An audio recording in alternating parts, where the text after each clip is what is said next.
I look at the roof, I look at the windows, I look at the structure, I look at the foundation, I look at mechanical, I look at electrical, I look at furnaces.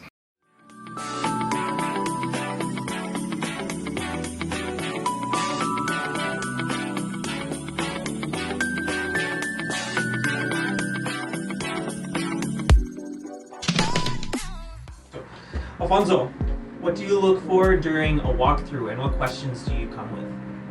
Okay, so when I do my first walkthrough, I already know I might, depending on where I am personally, on whether or not I'm going to buy the property. I know I'm going to do multiple different walkthroughs, so I don't need to solve all the world's problems on that day.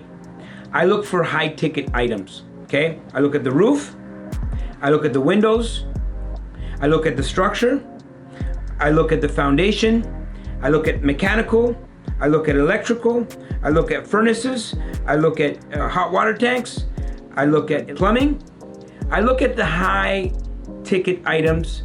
I might ask a few questions to the tenants. How's the heat here?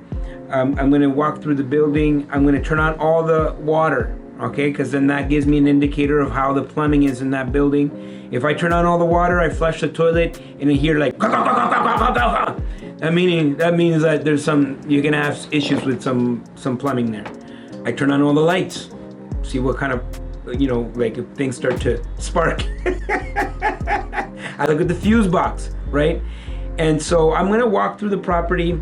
I'm always gonna carry something hard with me, like either a hard, like a pen, or I like a screwdriver so I can dig at things. You can see if any water damage on wood or drywall, you'll be able to see by poking at it.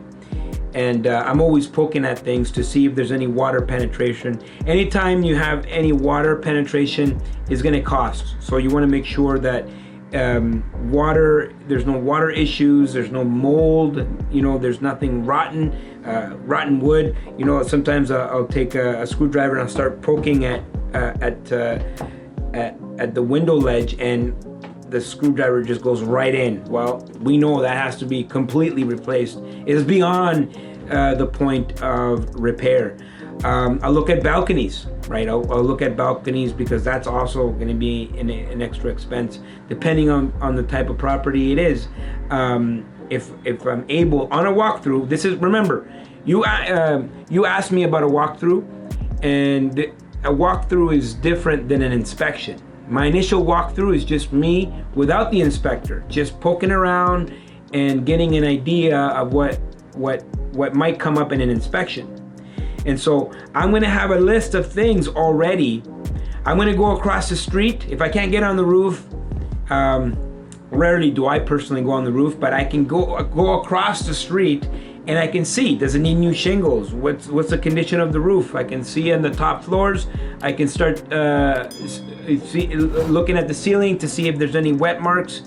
I'll go to the basement, and I'll feel around the bottoms of the basements to see if I feel any moisture, any soft parts. I'm going to take my screwdriver, I'm going to poke at it, and I'm going to see if if I feel moisture, if there's any water damage.